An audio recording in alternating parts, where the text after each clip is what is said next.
Hi friends. So இன்றைக்கி என்னோடய ஸ்டைலில் சிக்கன் பிரியாணி எப்படி பண்ணலாங்கிறது பார்க்கலாம். ஸோ வந்து ஒரு குக்கரில் ஒரு 3 ஸ்பூன் நெய், ஒரு 2 ஸ்பூன் ஆயில் கோல்டினர் சேர்த்துக்கலாம். ஸோ அதுக்கப்புறம் ஆல் ஸ்பைசஸ் சேர்த்துட்டு அப்புறமா வந்து அது கொஞ்சம் நல்லா பொரிஞ்சதுக்கப்புறம் அதில் வந்து புதினா, மல்லியில் கருவேப்பிலை போட்டு நல்லா கொஞ்சம் வதக்கணும். அந்த ஸ்மெல்லு வர்றப்போ இதில் வந்து ரம்பாயல்னு ஒன்று போடுவாங்க தூத்துக்குடி சைடு. இது ரொம்ப நல்லாயிருக்கும். ஸோ அது இருந்தால் சேர்த்துக்கோங்க. தென் வந்து ஒரு 3 மீடியம் சைஸ் வெங்காயம், பெரிய வெங்காயமாக இருந்தால் 2 சேர்த்துக்கலாம். ஸோ சேர்த்துட்டு அதை நல்லா வந்து வதக்குங்க. வதக்கிட்டு அது நல்லா பொன்னிறமாக ஆகணும். ஸோ ரொம்ப கருகிறவும் கூடாது, ரொம்ப வந்து வேகாமலும் இருக்கக்கூடாது. ஸோ ஓகே, அதில் வந்து நீங்கள் நல்லா கொஞ்சம் பொன்னிறமாக நல்லா ஒரு ப்ரௌன் கலரில் வரணும். ஸோ அதில் அந்த நேரத்தில் அதுக்கப்புறம் நீங்கள் அதில் கொஞ்சம் இஞ்சி பூண்டு ஒரு ஸ்பூன் இல்லைனா 1.5 ஸ்பூன் சேர்த்துக்கலாம். ஸோ நான் வந்து இன்றைக்கி வந்து 1 டம்ளர் அரிசி எடுத்துருக்கேன். இது மேக்ஸிமம் ஒரு 3 to 4 பேர் தாராளமாக சாப்பிட்லாம். ஸோ அதுக்கேற்றாப்புல குவான்டிட்டி தான் போடுறேன். அதுக்கப்புறம் ஒரு 3 மீடியம் சைஸ் வந்து தக்காளி அரிஞ்சு சேர்த்துருக்கேன். ஸோ இதில் வந்து நீங்கள் உப்பு மஞ்சள் சேர்த்திங்க அப்படின்னா கொஞ்சம் சீக்கிரமாக வெந்துடும். ஸோ அதில் வந்து நீங்கள் உப்பு மஞ்சள் சேர்த்துக்கோங்க. சேர்த்துட்டு நல்லா வந்து தக்காளி வந்து நல்லா வந்து வதங்கணும். ஸோ நல்லா வதங்கினா தான் நல்லா வந்து கீழே அடிப்பிடிக்காத மாதிரி கிண்டிக்கோங்க. நல்லா தக்காளி வதங்கினா தான் ஸோ அந்த டேஸ்ட் வந்து உங்களுக்கு கொடுக்கும். ஸோ அதுக்கு முன்னாடி நீங்கள் வந்து இந்த ப்ரிப்பரேஷன் ஸ்டார்ட் பண்ணுறதுக்கு முன்னாடி நீங்கள் வந்து அரிசியை கழுவி வச்சுக்கோங்க. அப்புறமா சிக்கனும் கழுவி வச்சுக்கோங்க.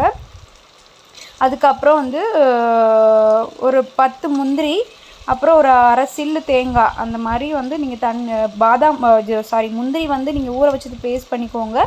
அதுக்கப்புறம் வந்து தேங்காய் பால் வந்து ஒரு அரை மூடியில் ஒரு 1/4 சில்லு வந்து மட்டும் நீ அரைச்சி அதை நீங்கள் பால் எடுத்து வச்சுக்கோங்க. ஓகே, அப்புறம் இப்போ இதில் வந்து கழுவி வச்ச சிக்கன் வந்து சேர்த்துக்கலாம்.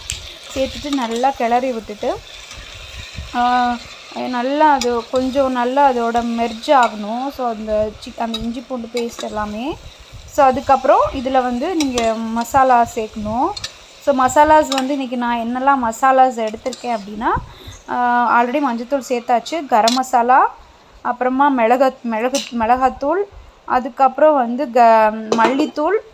ஸோ இவ்வளோதான் நான் சேர்த்தது இன்றைக்கி. ஸோ இதுவே உங்களுக்கு போதும். ஸோ இதில் கரம் மசாலா வந்து நீங்கள் 1 ஸ்பூன் சேர்த்துக்கோங்க. மிளகாத்தூள் உங்களுக்கு தேவையான அளவு சேர்த்துக்கோங்க. மல்லித்தூள் மட்டும் 2 ஸ்பூன் சேர்த்துக்கோங்க. ஸோ இது வந்து உங்களுக்கு கரெக்டாக இருக்கும். ஸோ இதே வந்து போதுமான அளவு உங்களுக்கு. அதுக்கப்புறம் பிரியாணி மசாலா மேபி உங்கள்கிட்ட இருக்குது அப்படின்னா, ஸோ நான் எல்லாமே மசாலாஸ் வந்துட்டு நம்ம கிச்சன், ஹேமா கிச்சன் அவங்களோடதில் தான் பர்ச்சேஸ் பண்ணுறது. ஸோ நல்லாயிருக்கு. ஸோ அது போட்டுட்டு கொஞ்சம் நல்லா கிளறி விட்டுட்டு அதுக்கப்புறம் ஆல்ரெடி முந்திரி பருப்பு சொல்லியிருக்கேன் இல்லையா. ஸோ முந்திரி பருப்பு நீங்கள் வந்து அரைச்சி வச்சதை இதோடு சேர்த்துக்கணும். அரைச்சி வச்ச முந்திரி பருப்பு, இதோட 10 முந்திரி பருப்பு அரைச்சி இதோட சேர்த்துக்கணும். அதுக்கடுத்து நீங்கள் வந்து தயிர் சேர்த்துக்கலாம். தயிர் சேர்த்துட்டு அதுக்கப்புறம் இது நல்லா கிளறி விடணும். ஸோ இது முந்திரி பருப்பு போட்டு சேர்த்துட்டு அதுக்கப்புறம் நீங்கள் தயிர் ஆட் பண்ணிவிட்டு ஸோ இதை நல்லா நீங்கள் கிளறி விட்டுட்டு ஒரு 5 நிமிஷம் அதை கொஞ்சம் அப்படி நல்லா அது மெர்ஜ் ஆகணும். ஸோ அந்த சிக்கனோட அதுக்கப்புறம் நீங்கள் தேங்காய் பால் சேர்த்துக்கலாம். நான் வந்து இன்றைக்கி அரை டம்ளர் இப்போ நான் காட்டுற டம்ளரில் தான் 1 டம்ளர் அரிசி எடுத்திருக்கேன். ஸோ அதில் வந்து நான் அரை டம்ளர் வந்து தேங்காய் பால் சேர்த்துட்டு மொத்தமாக 2 டம்ளர் அரிசிக்கு 1 டம்ளர் அரிசிக்கு 2 டம்ளர் தண்ணி ஊற்றிருக்கேன். ஸோ அதில் வந்து 1.5 டம்ளர் தண்ணி, 1/2 டம்ளர் வந்து தேங்காய் பால். ஸோ அந்த இதில் தான் எடுத்துருக்கேன். ஸோ எடுத்துகிட்டு கிளறிட்டு உப்பு சேர்த்துட்டு ஒரு 3 விசில் வச்சு எடுங்க. ஸோ 3 விசில் வச்சு எடுத்ததுக்கப்புறம் உங்களுக்கு அருமையான என்னோடய ஸ்டைலில் ஸோ வந்து சிக்கன் பிரியாணி உதிரியாக கிடைக்கும். மேலே வந்து நீங்கள் மல்லி இலையும் கொஞ்சம் நெய்யும் ஆட் பண்ணிவிட்டு சர்வ் பண்ணிங்க அப்படின்னா சூப்பரான பிரியாணி ரெடி. ஸோ என்னோடய சேனலுக்கு சப்ஸ்கிரைப் பண்ணுங்கள். பாய்.